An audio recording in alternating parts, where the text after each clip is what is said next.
माझ्या वाईला आजकाल म्हणजे आपल्या भारताला स्वागत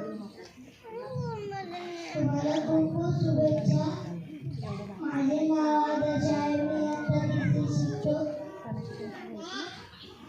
आज मी तुम्हाला लोकमान्य टिळकांविषयी माहिती सांगणार आहे.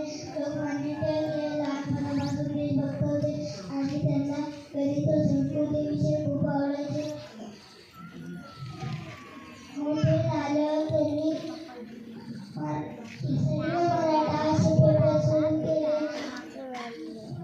स्वराज्य हा माझा जन्मसिद्ध हक्क आहे आणि तो मी मिळवणारच अशी घोषणा त्यांनी दिली.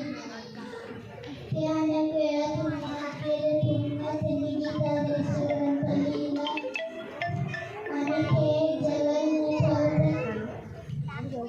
अशा महान नेत्याला